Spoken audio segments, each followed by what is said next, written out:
Boa noite! Tudo bem com vocês? Muito bom estarmos juntos. Conhecendo a lei. Faz parte da cidadania aqui do mundo mesmo conhecer a lei. Pois na revelação judaico-cristã, a lei é o Antigo Testamento. Quando Jesus fala que não veio negar a lei, mas veio reafirmar, ele fala de Moisés e os profetas. Muito interessante reconhecermos o protagonismo que nós conquistamos ao conhecer as leis.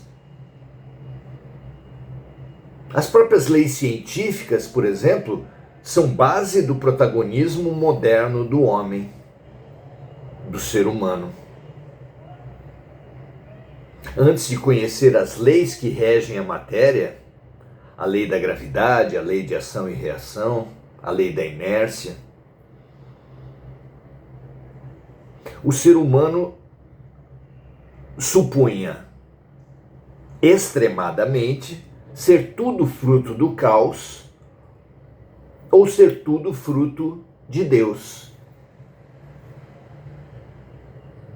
Na medida em que a ciência foi descortinando aos olhos humanos as leis que regem a matéria, a humanidade conquistou previsibilidade dos fenômenos, compreensão dos fenômenos da matéria. E da mesma forma acontece com o espírito. Conhecer as leis que regem o espírito é fundamental para nós que somos espíritos conduzirmos nossa trajetória, nossa caminhada. Pois bem, assim como o ordenamento jurídico humano, que possui leis em vários estágios, para falar o mínimo, leis superiores e leis inferiores, sendo a maior de todas as leis de um país a sua Constituição, a sua Carta Magna, e as leis ordinárias vindo regulamentar artigos da Carta Magna, de forma que ninguém pode dizer conhecer as leis de um país sem conhecer a Carta Magna. Da mesma forma, nós não podemos conhecer as leis que regem o espírito sem conhecer a lei maior, espiritual, que rege o mundo. E qual é essa lei maior? Jesus foi questionado sobre qual é o maior mandamento e disse: amarás o Senhor teu Deus de todo o teu coração, de todo o teu entendimento, com toda a tua alma, e amarás o teu próximo como a ti mesmo. Nessas duas leis estão contidas toda a lei de Moisés e os profetas. Vejam a preciosidade de entendermos isso, e toda essa lei maior de Jesus resume-se a palavra amor. É um mesmo amor dividido entre três faces, digamos assim. O amor a si mesmo, o amor ao próximo, o amor a Deus. Estamos começando nossos estudos aqui pelo amor a nós mesmos.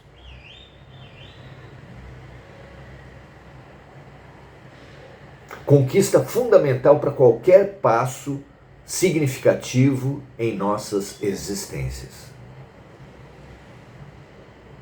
Claro que está implícita a questão do amor a nós mesmos.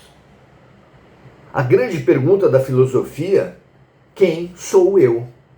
Como é que eu posso amar algo se não sei o que é? Como é que eu posso amar alguém se não sei quem é? Como é que eu posso amar a mim mesmo se eu não sei quem sou? Autoconhecimento é pressuposto do auto-amor, que por sua vez é pressuposto do amor ao próximo, que por sua vez são pressupostos do amor a Deus sobre todas as coisas. Ótimos estudos para todos nós, sejam muito bem-vindas e bem-vindos nesse nosso fundamental estudo. Muito bem, hoje vamos pedir auxílio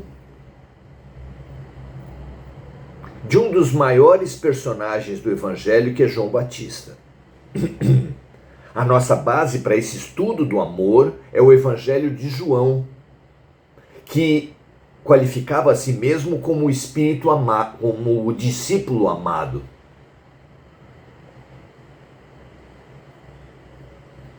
Aquele discípulo que mereceu uma preocupação especial de Jesus nos seus últimos suspiros,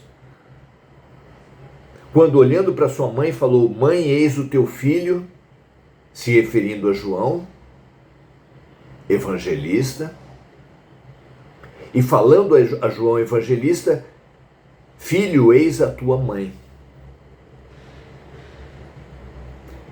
Não sei se mais ou menos, mas eram dois seres na terra que Jesus amava muitíssimo, tanto que recomendou um ao outro no seu momento último. Tudo nos fala de amor em Jesus.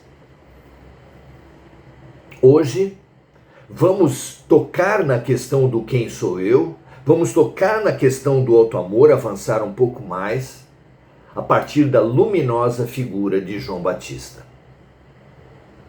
É o capítulo 1 do Evangelho de João, versículos 6 a 8. Em sequência aos encontros anteriores, estimulamos cada um dos amigos, estamos no início de um curso que esperamos ser muito proveitoso, e estamos nos primeiros versículos do primeiro capítulo. Vá lá, conheça os nossos encontros anteriores, foram saborosos. Vale muito a pena, na conquista de nós mesmos, na conquista do amor a nós mesmos, fazer esse maravilhoso avanço na companhia de figuras tão nobres quanto João Evangelista, João Batista e, é claro, Jesus. Muito bem, os versículos 6 a 8 do capítulo 1 do Evangelho de João dizem o seguinte: houve um homem enviado de Deus, cujo nome era João. Este veio para testemunho, para que testificasse da luz, para que todos crescem por ele. Não era ele a luz, mas para que testificasse da luz.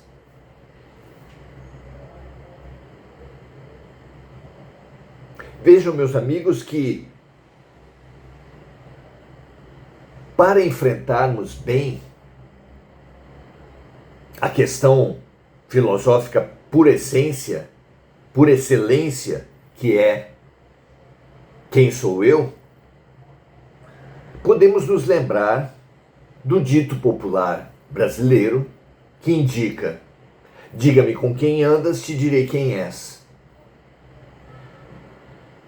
A nossa trajetória, o estágio último da nossa trajetória evolutiva é descobrir, amar e viver o Deus em nós. Fazer isso, porém, ainda está muito distante de cada um de nós, almas primitivas.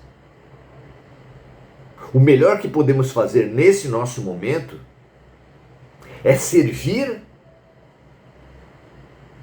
a almas mais elevadas que nós mesmos. Foi assim que, ao longo de toda a história humana, jovens, crianças aprenderam profissões, ajudando pedreiros. Foi que se aprendeu a ser pedreiro, ajudando eletricistas, carpinteiros, marceneiros, azulejistas. Profissões de todos os tipos, artes, instrumentos musicais de todos os tipos.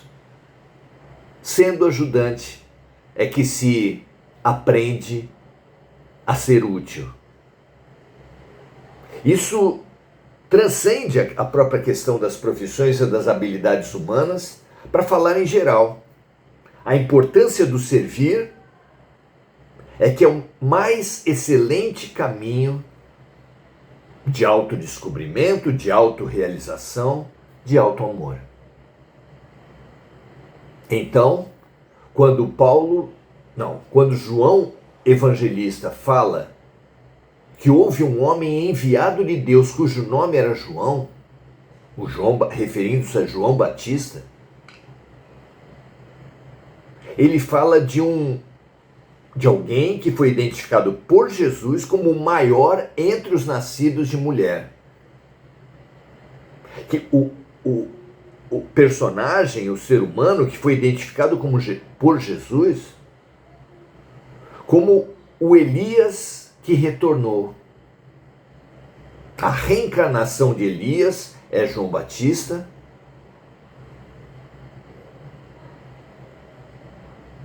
Aquele que veio preparar os caminhos para o Messias.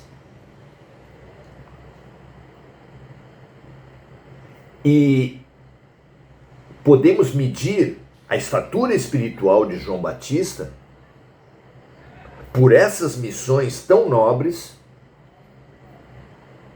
e pelo ditado que diz: diga-me com quem andas, diga-me a quem serves, diga-me a quem preparas o caminho, que eu te direi quem és.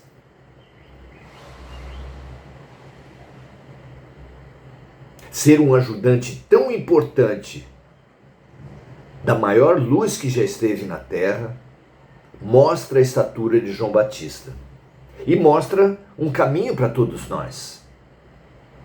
Servir não apenas os necessitados, mas servir grandes luzes, grandes luminares, é uma maneira maravilhosa de nós nos realizarmos, de nós expandirmos nossas almas. Ah, mas tem alguém encarnado que seja um grande mestre?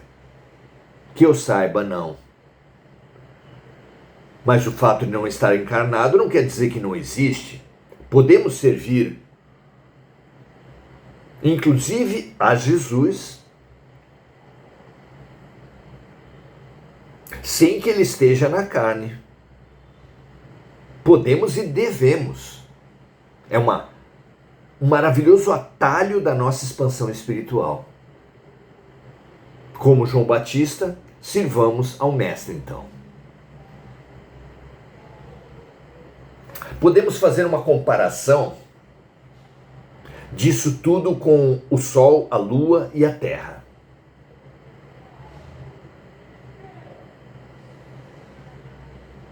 São inúmeros os benefícios para a Terra, para os habitantes da Terra, da Lua cheia. Porque a noite revela para todos nós que há momentos da Terra, há momentos dos seres da Terra, da humanidade da Terra, em que as sombras dominam. Assim como há um momento da Terra física em que as sombras dominam o período da noite, há também momentos da Terra em que as sombras espirituais dominam, como nas grandes guerras, no nazismo em especial, na Inquisição, nas cruzadas. há momentos sombrios que praticamente ensombrecem a humanidade inteira, o planeta inteiro. Nesses momentos, a lua cheia cumpre um papel fundamental.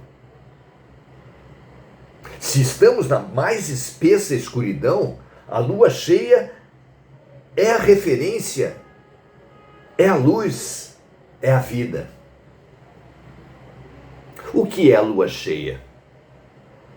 Um astro que se volta às sombras, estando em linha direta com o Sol. Jesus veio até a Terra, sem dúvida, para ele, um universo de sombras, mesmo estando em conexão direta com Deus. Ele era a reflexão da luz de Deus, como a lua é a reflexão da luz do Sol. Serve de referência, ilumina, evita tropeços, traz lucidez, traz referência, rumo para a humanidade perdida nas trevas.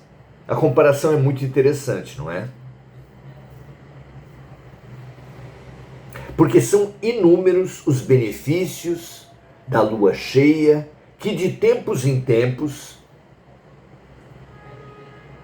de 3 em 3 semanas, ou 4 em 4, vem iluminar as pessoas da Terra. A maioria das pessoas acomodada com a escuridão descansa, paralisa-se gostosamente. E há muito tempo. Há alguns de nós que estamos paralisados nas sombras há muito tempo. Entre os que atuam na escuridão, na vida social atual, por exemplo, ladrões atuam na noite, mas há médicos, há policiais que atuam na noite, há profissionais e usuários da indústria do entretenimento que escolhem a noite também.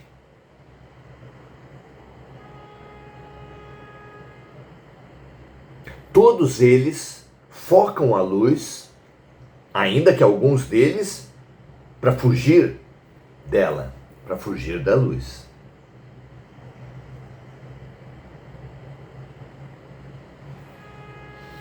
Os que estão longe das cidades, as criaturas que estão longe das cidades,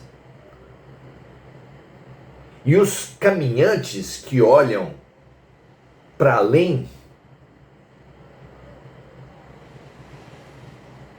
que olham à distância e que simbolizam essa criatura de Deus que amplia a sua perspectiva, que busca o avanço,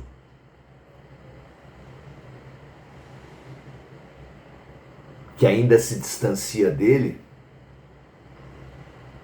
recebem essa ajuda do alto.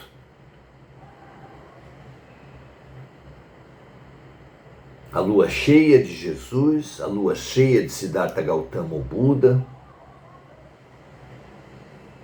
Não somos nós que apresentaremos a estatura, quem é de maior estatura espiritual, apenas alguns exemplos nos surgem como referências existenciais espirituais. Mahatma Gandhi, Chico Xavier, Madre Teresa, Irmã Dulce.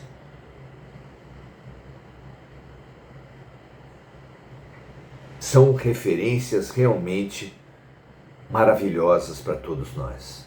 São luas cheias que se voltam para a escuridão da terra para iluminar, para orientar, para ser referência aos perdidos.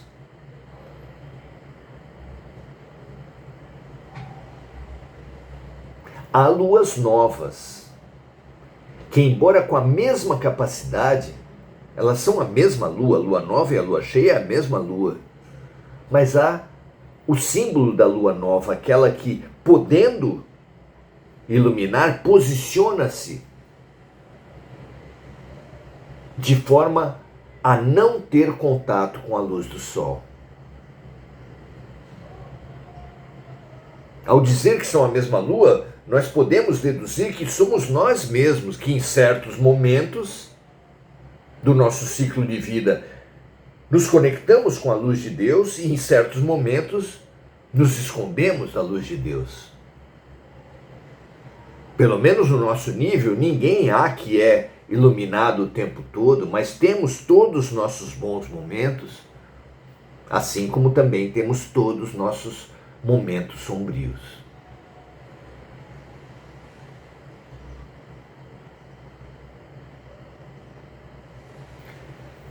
As luas escuras e as multidões que vivem em trevas e dormem quando vem o sol, vem a lua cheia também, para lembrar e servir. A lua cheia é uma grande servidora dos seres das sombras, convidando todos a despertarem para o sol, cuja luz banha a terra todos os dias, com clareza, cor e vida. A todos os seres e perante o sol, a terra é uma pequena bolinha, mas e a lua, uma bolinha ainda menor, muito menor, mas que é significativa para todos nós, porque pode decidir estar com a luz ou estar nas sombras. São símbolos muito interessantes para pensarmos nós sobre as nossas decisões. Claro que não é uma decisão da lua ter períodos de mergulhar-se nas sombras, ter um período de conectar-se à luz. Mas simboliza a nossa decisão, porque nós, seres humanos, temos essa faculdade de nos decidir. Para isso, precisamos enfrentar a questão. E João Batista, a nossa referência do estudo de hoje, tem um momento maravilhoso, simbólico da vida dele, que orienta demais a todos nós. Vamos então a esse momento. João Batista tinha acabado de batizar Jesus. Pois algumas semanas depois de batizar Jesus, já estando Jesus em sua missão, alguns escribas e fariseus, na sua pseudo-esperteza, na sua pseudo-inteligência, armaram a seguinte situação. Planejavam eles, com um só movimento, atacar João Batista, que os incomodava, e o próprio Jesus, que já se movimentava de uma maneira para eles perigosa. O que fizeram eles? Tentaram jogar João Batista contra Jesus. E foram até ele e disseram assim: João,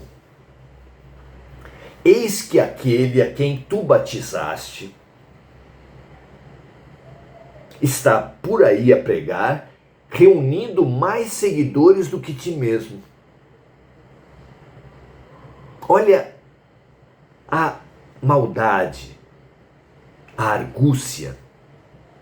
Olha como o invejoso, o vaidoso, o competidor olha para os outros e só consegue ver nos outros as suas próprias sombras. Diz Jesus que se os nossos olhos são maus, tudo à nossa volta será mal. É claro. Supondo João Batista, como eles mesmos, acicataram, multiplicaram, tocaram na vaidade de João Batista. Mas, e simbolizando o quê? Simbolizando as situações da vida, nossos inimigos, as pessoas à nossa volta, praticamente tudo em nossa vida tem sido visto e atendido como um convite à vaidade, como um convite à guerra, como um convite ao egoísmo.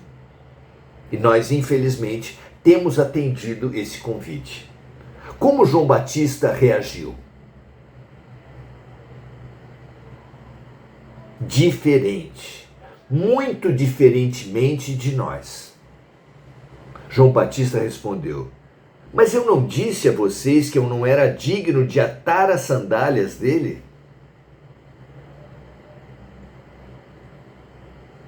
É preciso, notem essa frase, referência. É preciso que eu diminua e que ele cresça. Ora, meus amigos, se como diz o budismo, nós temos um eu menor e um eu maior, lembre-se da nossa pergunta: quem sou eu? Se a filosofia diz que nós temos uma aparência e uma essência, se Paulo de Tarso fala que nós temos um homem velho e um homem novo, se a própria psicanálise fala que nós temos um ego e um self, evoluir é manejar essas duas identidades, o que nós estamos, que é o ego, a aparência, o homem velho, o eu menor, e o que nós somos verdadeiramente, o self, o eu maior, a essência. Não é?